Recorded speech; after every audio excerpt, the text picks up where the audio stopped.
British ಸಂವಿಧಾನದ ಲಕ್ಷಣಗಳನ್ನು ನಾವು ವಿವರಿಸ್ತಾ ಇದ್ದೇವೆ.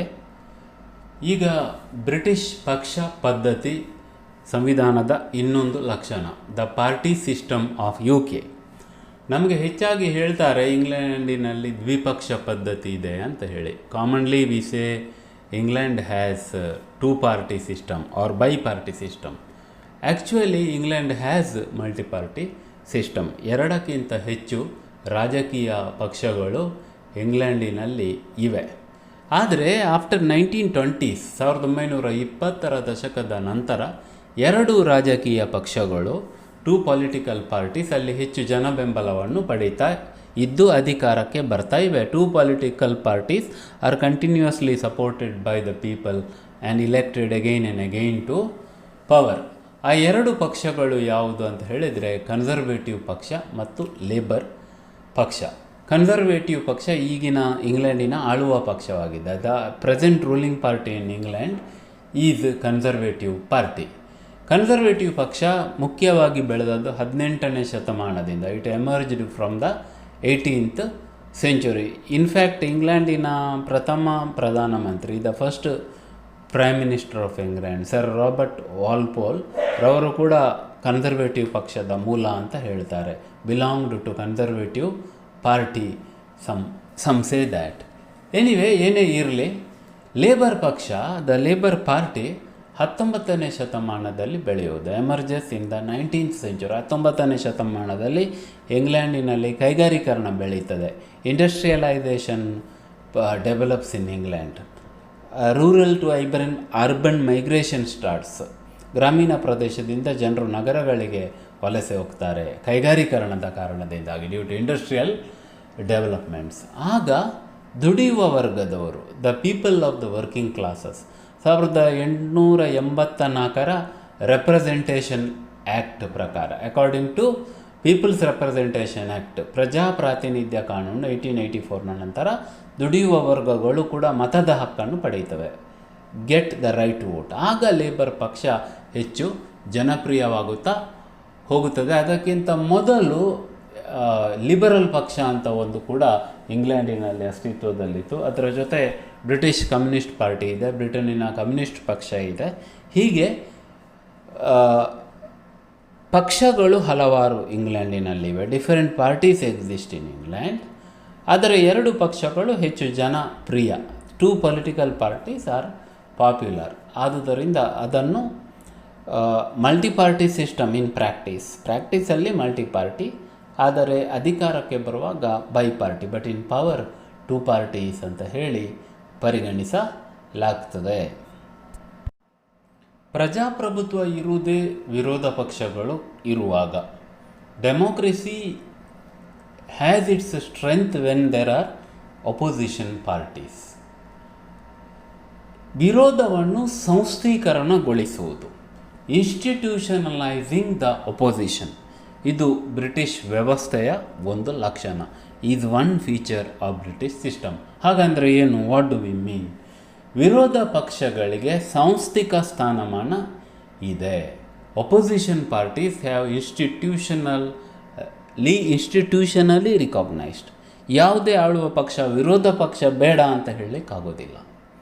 The ruling party cannot say that we don't need opposition party. ವಿರೋಧ ಪಕ್ಷವನ್ನು ಹರ್ ಮೆಜೆಸ್ಟೀಸ್ ಮೋಸ್ಟ್ ಲಾಯಲ್ ಒಪೋಸಿಷನ್ ಅಂತ ಕರೀತಾರೆ. ರಾಜ್ಯ ಪ್ರಭುತ್ವದ ಅತಿ ವಿಧೇಯ ವಿರೋಧ ಪಕ್ಷ ಅಂತ ಹೇಳಿ ಗುರುತಿಸಲಾಗ್ತದೆ. ವಿರೋಧ ಪಕ್ಷದ ಇರುವಿಕೆಗೆ ಒಂದು ಪ್ರಮುಖವಾದ ವಿಷಯ ಯಾವುದೆಂದರೆ, one important aspect of the existence of opposition party is shadow ಕ್ಯಾಬಿನೆಟಿನ ಕಲ್ಪನೆ.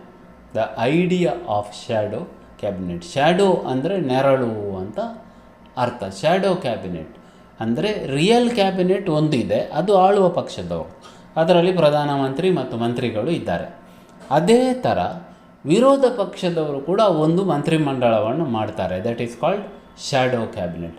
ಅಲ್ಲಿ ಪ್ರಧಾನಮಂತ್ರಿ ಇದ್ದ ಹಾಗೆ ಇಲ್ಲಿ ಒಬ್ಬ ಶ್ಯಾಡೋ ಪ್ರೈಮ್ ಮಿನಿಸ್ಟರ್, ಅಲ್ಲಿ ರಕ್ಷಣಾ ಮಂತ್ರಿ ಇದ್ದಾಗೆ ಇಲ್ಲಿ ಶ್ಯಾಡೋ ಡಿಫೆನ್ಸ್ ಮಿನಿಸ್ಟರ್. ಹೀಗೆ ಪ್ರತಿಯೊಂದು ಮಂತ್ರಿಗೆ ಎದುರಾಗಿ ಒಂದು ವಿರೋಧ ಪಕ್ಷದ ಮಂತ್ರಿ ಇರುತ್ತಾರೆ.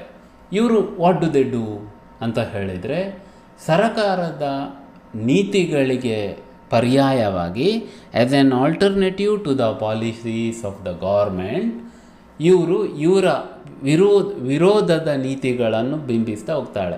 They give alternative policies, they represent alternative views in their shadow cabinet. ಆಳುವ ಪಕ್ಷದ ಮಂತ್ರಿ ಒಂದು ಶಾಸನ ಮಾಡಿದರೆ ಅದರಲ್ಲಿ ಕುಂದುಕೊರತೆಗಳು ಇದ್ದರೆ, ಶ್ಯಾಡೋ ಕ್ಯಾಬಿನೆಟ್ಟಿನ ಮಂತ್ರಿ ಅದಕ್ಕೆ ಪರ್ಯಾಯವಾಗಿ as an alternative to it ಇನ್ನೊಂದು ಕಾನೂನನ್ನು ಬಿಂಬಿಸ್ತಾರೆ, ಪ್ರಾಜೆಕ್ಟ್ ಅನದರ್ ಆಲ್ಟರ್ನೇಟಿವ್ ಲಾ. ಆಗ ಏನಾಗ್ತದೆ ಅಂತ ಹೇಳಿದರೆ, ಆಳುವ ಪಕ್ಷ ನಿಜವಾಗಿ ವಿರೋಧ ಪಕ್ಷದ ಟೀಕೆಗಳನ್ನು ಗಮನಿಸಬೇಕಾಗ್ತದೆ. Ruling party has to take cognisance of the criticisms of the opposition.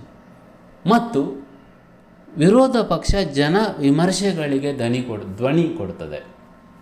The opposition party gives voice to popular resistance. ನೋಡಿ, ಆಳುವವರಿಗೆ ವಿರೋಧ ಇದ್ದಾಗ ಮಾತ್ರ when the ruling has opposition ಅದನ್ನು ನಿಯಂತ್ರಿಸುವುದು ಸುಲಭವಾಗುತ್ತದೆ.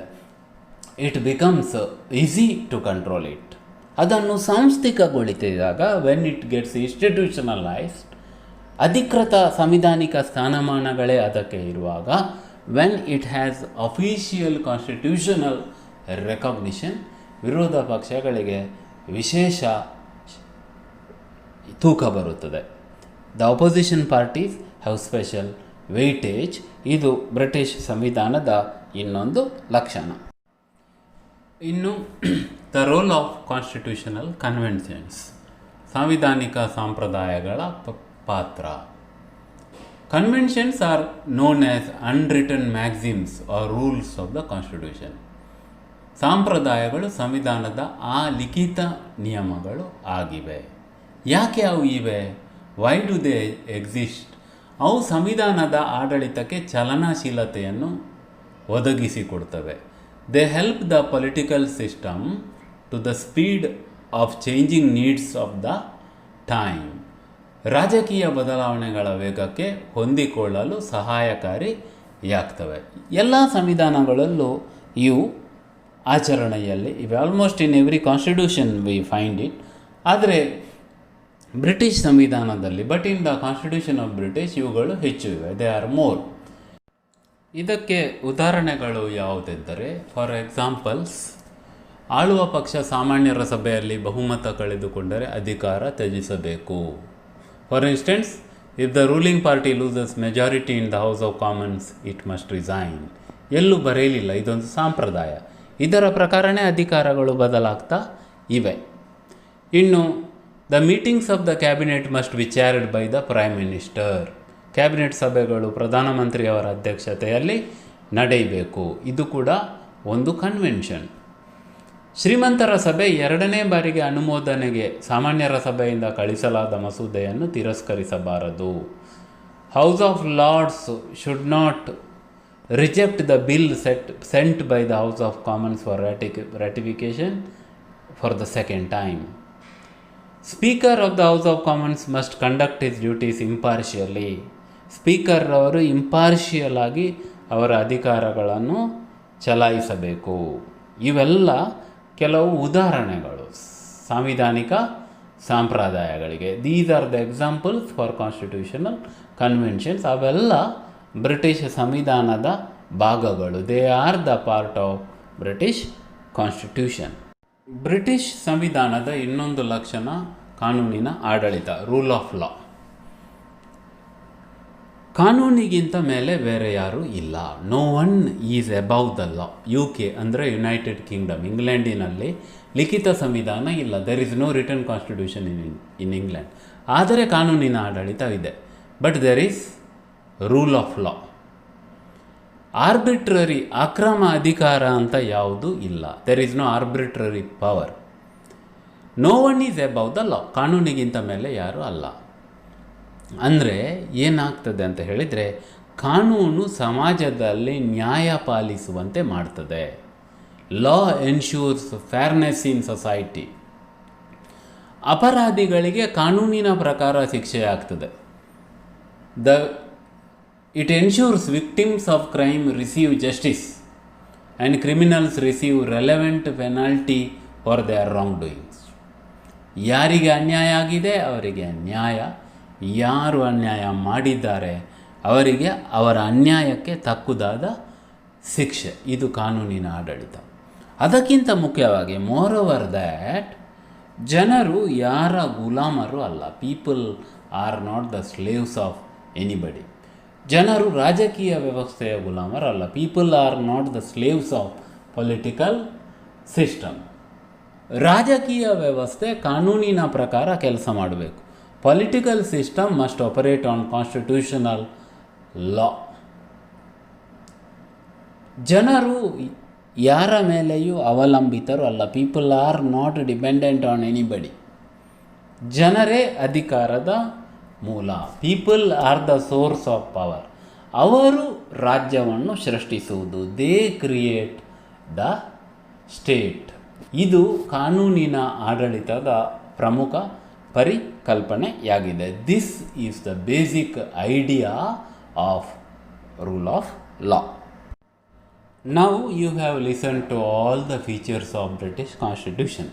ಬ್ರಿಟಿಷ್ ಸಂವಿಧಾನದ ಎಲ್ಲ ಲಕ್ಷಣಗಳನ್ನು ನೀವು ಕೇಳಿದ್ದೀರಿ. ಈಗ ಅಂತಿಮವಾಗಿ ಸಾರಾಭೂತದಲ್ಲಿ ವಾಟ್ ಕ್ಯಾನ್ ವಿ ಸೇ, ಏನು ಹೇಳೋದು? ಬ್ರಿಟಿಷ್ ಸಂವಿಧಾನದಲ್ಲಿ ಪ್ರಜಾಪ್ರಭುತ್ವದ ವೈಭವ ನಾವು ಕಾಣ್ತೇವೆ. We see monarchical splendour in British constitution. ಶ್ರೀಮಂತಿಕೆಯ ಸ್ವಾಯತ್ತತೆಯೂ ಅಲ್ಲಿ ಉಳಿದಿದೆ. ಕುಲೀನತೆಯ ಸ್ವಾಯತ್ತತೆ, aristocratical independency also remains there. ಎಲ್ಲದಕ್ಕಿಂತ ಮುಖ್ಯವಾಗಿ more over that democratic freedom, ಪ್ರಜಾತಾಂತ್ರಿಕ ಸ್ವಾತಂತ್ರ್ಯಗಳೂ ಇವೆ. ಇವೆಲ್ಲವೂ ಹದವಾಗಿ ಶಾಸನೀಯತೆ ಮತ್ತು ಕಾರ್ಯಾಂಗತೆಯಲ್ಲಿ ಕಲೆತು ಬೆರೆತಿವೆ. These have mixed with the legislative and executive processes in a balanced way. ಇದೆಲ್ಲ ಸೇರಿ by combination of all these factors ಪ್ರಜಾ ಸಾರ್ವಭೌಮತ್ವ ಬ್ರಿಟಿಷ್ ಸಂವಿಧಾನದ ಮರ್ಮವಾಗಿ ಉಳಿಯುತ್ತದೆ. Popular sovereignty is preserved in British constitution. ಇದನ್ನು ನಾವು ಗಮನಿಸಬೇಕು. This we have to recognise. ಆರಂಭದಲ್ಲಿ ನಾನು ನಿಮಗೆ ಬ್ರಿಟಿಷ್ ಧ್ವಜದ ಚಿತ್ರ ಹಾಕಿದ್ದೇನೆ, ನೀವು ನೋಡಿದ್ದೀರಿ. ಫಸ್ಟ್ ಸ್ಲೈಡಲ್ಲಿದೆ ಅದು ಬ್ರಿಟಿಷ್ ಧ್ವಜ. ಯೂನಿಯನ್ ಜಾಕ್ ಅಂತ ಹೇಳಿ ಅದನ್ನು ಕರೀತಾರೆ. It is called as union Jack. United Kingdom, Britain ಅಂತ, UK ಅಂತ ನಾವು ಯಾವುದನ್ನು ಕರೀತೇವೆ, ಅದು ಹಲವಾರು ಭಾಗಗಳು ಸೇರಿ ರಚನೆ ಆದದ್ದು. ಆ ಎಲ್ಲ ಭಾಗಗಳಿಗೆ ಪ್ರಾತಿನಿಧ್ಯ ಅಲ್ಲಿ ಆ ಧ್ವಜದಲ್ಲಿ ಕೊಡಲಾಗಿದೆ. ಕ್ರಿಸ್ ಕ್ರಾಸಿಂಗ್ ಕ್ರಾಸ್, ಬೇರೆ ಬೇರೆ ರೀತಿಯ ಕ್ರಾಸ್ಗಳನ್ನು ಅಲ್ಲಿ ಸೇರಿಸಿದ್ದಾರೆ. ಅದನ್ನು ಯೂನಿಯನ್ ಜಾಕ್ ಅಂತ ಹೇಳಿ ಕರೀತಾರೆ. ಸೊ ಇಷ್ಟು ನಿಮಗೆ ಬ್ರಿಟಿಷ್ ಸಂವಿಧಾನದ ಲಕ್ಷಣಗಳಿಗೆ ವಿವರಣೆ. ನಾನು ಕಳಿಸಿದ ಎಲ್ಲ ಯೂಟ್ಯೂಬ್ ಲಿಂಕ್ಗಳನ್ನು ಒಂದರ ನಂತರ ಒಂದು ಕ್ರಮಬದ್ಧವಾಗಿ ಕೇಳಿ ನೀವು ನಿಮ್ಮ ಉತ್ತರವನ್ನು ಸಿದ್ಧಪಡಿಸಿಕೊಳ್ಬೇಕು.